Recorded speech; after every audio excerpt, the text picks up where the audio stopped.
नमस्कार, हमारा Bharat news channel में आपका स्वागत है। आज 16 नवंबर दिन शनिवार कृष्ण पक्ष की प्रतिपदा तिथि है। बिहार के हर जिले से आपको अपडेट देंगे, लेकिन सबसे पहले जान लेते हैं मुख्य खबरों को। नीतीश सरकार ने बिहार के गरीबों को जमीन खरीदने के लिए भूमिहीनों को देगी 1 लाख, कैबिनेट में हो गया पास। बिहार लोक सेवा आयोग ने तीसरे चरण के शिक्षक भर्ती परीक्षा का रिजल्ट किया जारी। बिहार में चाय और कॉफी की खेती की हो गई शुरुआत, देखने के लिए दूर दूर से आ रहे हैं लोग। पटना मेट्रो के लिए नीतीश कुमार ने खोल दिया खजाना, दिया 115 करोड़ रुपए, 2025 तक हो जाएगा चालू। आईपीएल 2025 के नीलामी के लिए खिलाड़ियों की लिस्ट जारी, जिसमें 366 भारतीय और 208 खिलाड़ी विदेशी शामिल। पटना हाईकोर्ट ने नीतीश सरकार को लगाई फटकार, शराबबंदी से गरीबों पे अत्याचार हो रहा है। पटना हाईकोर्ट ने बिहार के शराबबंदी कानून को फिर से आड़े हाथों लिया है। कोर्ट ने कहा कि यह कानून गरीबों पे अत्याचार और शराब की तस्करी को बढ़ावा दे रहा है। कोर्ट ने एक पुलिस इंस्पेक्टर को शराबबंदी कानून के तहत दी गई सजा को रद्द करते हुए ये टिप्पणी की। प्रधानमंत्री मोदी ने जमुई में बोला कि राजा राम को भगवान आदिवासियों ने बनाया। प्रधानमंत्री मोदी ने जमुई में बिरसा मुंडा की जयंती पर आयोजित जनजातीय गौरव दिवस में शामिल हुए। प्रधानमंत्री मोदी ने कई परियोजनाओं का शिलान्यास और लोकार्पण भी किया। प्रधानमंत्री मोदी जनजातीय ग्राम उत्कर्ष अभियान की शुरुआत की और वे जनजातीय आवासों के गृह प्रवेश में भी शामिल हुए। बिहार में 14 शिक्षकों को नौकरी से निकाल दिया गया है। ये सभी शिक्षक राज्य के बाहर से आते हैं। इनके केंद्रीय शिक्षक पात्रता परीक्षा में 60% से भी कम अंक हैं। शिक्षकों ने राज्य के अभ्यर्थियों को मिलने वाले 5% छूट का भी लाभ लिया, लेकिन कोर्ट के निर्देश के बाद शिक्षा विभाग ने यह कार्रवाई की है। बिहार के किसान हो जाएं सावधान, सैटेलाइट से नजर रख रही है सरकार। बिहार में धान की कटाई के बाद किसान फसल अवशेष जला रहे हैं।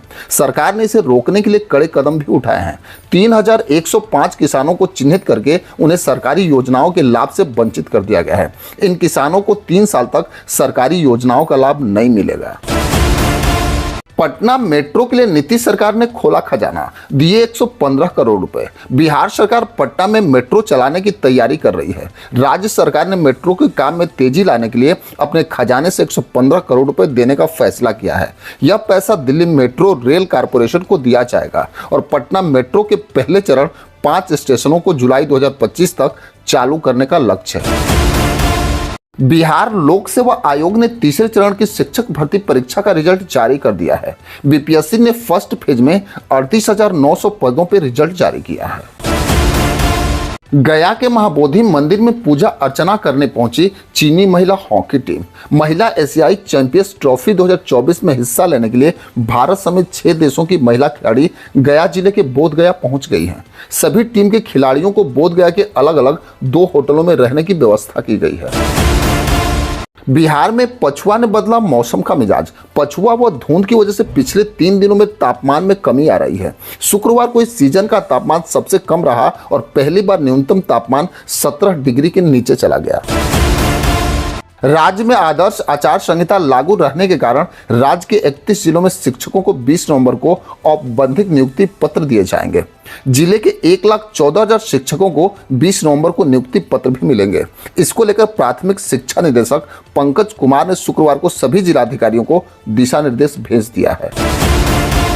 इंडियन प्रीमियर लीग के आगामी सीजन के लिए खिलाड़ियों की नीलामी लिस्ट जारी हो गई है। आईपीएल 2025 में कुल 574 खिलाड़ियों पे बोली लगेगी। इस बार भी आईपीएल की नीलामी 2 दिन चलेगी और 574 खिलाड़ियों में से 366 भारतीय और 208 विदेशी खिलाड़ी होंगे। प्रधानमंत्री मोदी ने जमुई में स्मारक सिक्का और डाक टिकट बिरसा मुंडा के वंशज को भेंट किया। इस दौरान प्रधानमंत्री मोदी ने 6,640 करोड़ रुपए से अधिक की योजनाओं का उद्घाटन और शिलान्यास भी किया। इसके अलावा 2 जनजातीय फ्रीडम फाइटर म्यूजियम और 2 जनजातीय रिसर्च सेंटर का भी उद्घाटन किया। नीतीश कुमार के कैबिनेट मीटिंग में मुख्यमंत्री गृहस्थल क्रय सहायता योजना 2024 को मंजूरी मिल गई है। इस योजना के तहत बिहार के उन परिवारों को लाभ मिलेगा जो भूमिहीन हैं। राज्य की नीतीश सरकार ग्रामीण क्षेत्रों में भूमिहीन परिवारों को जमीन खरीदने के लिए 1 लाख रुपए का आर्थिक सहायता देगी। बिहार में अब घट जाएंगे भूमि विवाद। बिहार में भूमि विवाद में हिंसा को रोकने के लिए राजस्व एवं भूमि सुधार विभाग ने पुलिस को भारतीय दंड संहिता के तहत आपराधिक मामला दर्ज करने का निर्देश दिया है। अपर मुख्य सचिव दीपक कुमार सिंह ने गृह विभाग को पत्र लिखकर थाना स्तर पर प्रभावी कार्रवाई के निर्देश देने को भी कहा है। मुजफ्फरपुर में चल रही बिहार स्कूली अंडर 14 और 17 बालक हॉकी प्रतियोगिता में बक्सर ने अंडर 14 सेमीफाइनल में वैशाली को पेनाल्टी शूट में हराया। पटना ने अंडर 17 के अपने सेमीफाइनल में बक्सर को 2-1 से मात भी दिया। धान की कटनी शुरू, आधुनिक यंत्रों से फसल अवशेष को खाद में परिवर्तित करेंगे किसान। धान की कटनी शुरू हो गई है और आज से धान की खरीदारी शुरू होने की संभावना है। प्रशासन फसल अवशेष जलाने से रोकने के लिए तत्पर है और किसानों को फसल अवशेष प्रबंधन के लिए जागरूक कर रहा है। कृषि विभाग किसानों को अनुदान पे कृषि यंत्र भी उपलब्ध करा रहा है।